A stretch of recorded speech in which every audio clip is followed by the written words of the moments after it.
Today I've got my hands on the latest A95X F3. Now this box has the latest S905X3 Quad-core CPU with the Mali G3 You've got 4 gigs of DDR3 RAM with 64 gigs of internal storage. Now you've got dual band Wi-Fi AC with dual antennas, so I am expecting a very good Wi-Fi connection. Full Android version 9 Pie. Now this box apparently supports 8K HDR at 24 frames per second. It also supports 4K HDR at 60 frames per second, along with HDMI version 2.1 and 5.1 surround sound. Now inside the box, you will find a user manual, an HDMI cable, a power adapter, and the voltage is DC 5 volt 2A. You're also getting a standard remote control powered by 2 AAA batteries, and you can control your television using this remote control, and the instructions are on the back. Last but not least, the brand new A95X F3 itself. Now I do like the finish of this box. You've got a navy blue section on this side and a reflective shiny black finish on the other side. Now a special feature about this box is the LED light in the center. Now on the front you have an LED display. On the side there is nothing, and on the back of the unit you've got an AV port, your optical in, 100 megabyte LAN, HDMI out, and power socket. If we keep going, you've got USB 2, USB 3, and a micro SD card slot, and that brings us back to the front of the unit. And this is what the bottom of the box looks like. So without any further ado, I'm going to get this hooked up to my TV and capture card, and we're going to find out exactly how good this box really is. I'll be right back. So first of all, I ran a boot up speed test, and this TV box took 45 seconds to fully load the home screen from a cold start. And here is the home screen for this TV box. You have a clean layout with a search icon on the top left and local time and network connection on the right. The first row shows a collection of favorites which are customizable, so you can add and remove your favorite apps as you wish. The next two rows will show all your system apps, and right at the bottom you will find your app drawer, main settings, and Wi-Fi info. And if we head over to main settings and check out the system storage info, you will see that this box has 64 gigs of internal storage, from which there are 57 gigs free to use. And if we have a quick look in about, you will see that we are running Android version 9 Pie. Now let's have a look at the complete system apps. Here are all the apps available on this box as standard. I have not installed anything yet, and you have quite a few apps to get you started, including Netflix, YouTube, Mobdro, you've got Amazon Prime Video, and of course the full version of the Google Play Store.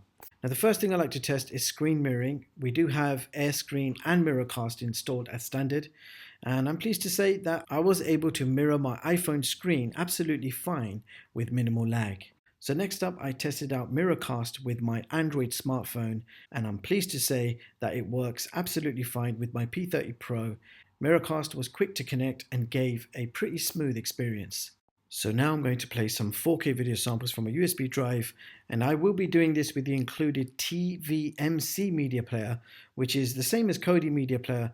But if you want the official version of Kodi, just uninstall TVMC, go to the Play Store, and then download the official Kodi version. So the first video is a 4K high bitrate jellyfish demo, and this one is 160 megabits per second, and playback is nice and smooth as expected.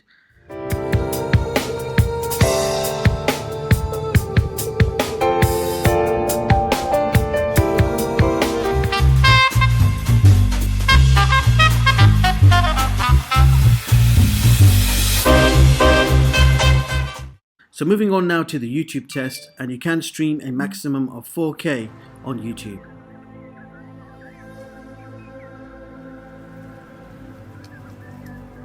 The world was full of wonder. It was adventurous. There was magic. What happened? Worst day in 18 years. How many cops? 8. Why were they here? Didn't want to be around anyone. And then I met Buck.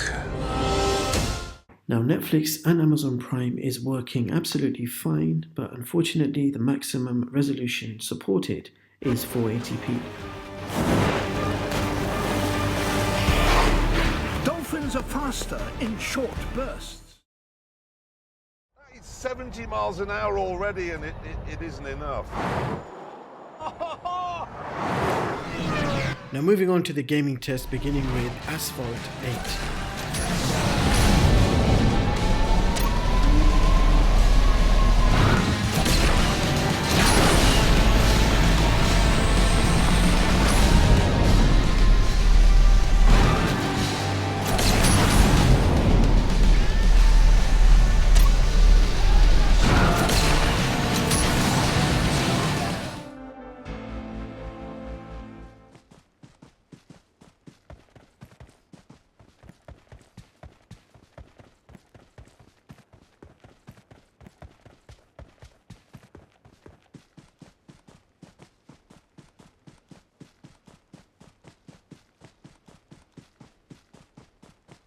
Now for you advanced users, DRM info shows Google Widevine level 3, and here is CPU-Z where you can check out the clock speeds, and you can see that it's running the Mali G3.1.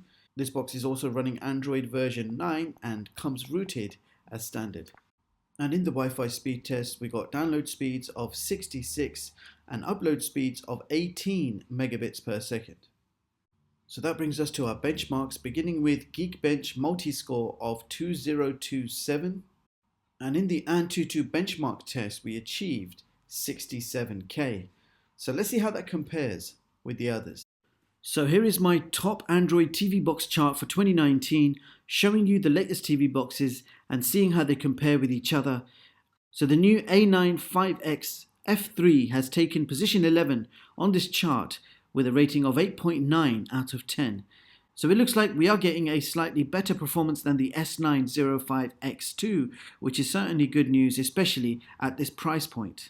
Now you can view the full versions of all my charts online at chigstech.com and read them at your leisure. So there you have it guys, that was the new A95X F3. Now this box has a brand new SoC, the S905X3, which actually performs quite well. It is slightly faster than the S905X2 CPU. Now this does support 4K at 60 frames per second from USB, streams 4K on YouTube, and you do have support for USB 3, Miracast and AirPlay. Now the only drawback to consider is the 100 megabyte LAN and 480p limitation on Netflix and Amazon Prime Video. Bottom line, this new SoC gives us a great performance with awesome affordability. For only $46 you can get a box which outperforms some of the top S905X2 TV boxes we have seen this year. However, I think Gigabit LAN should be standard by now in Android TV boxes. Meanwhile, do let me know what you guys think of this box. And with that being said, I will leave the links in the description so you guys can check this product out. Meanwhile, thank you so much for watching, and I hope you all have a brilliant day. I'll see you guys in the next one.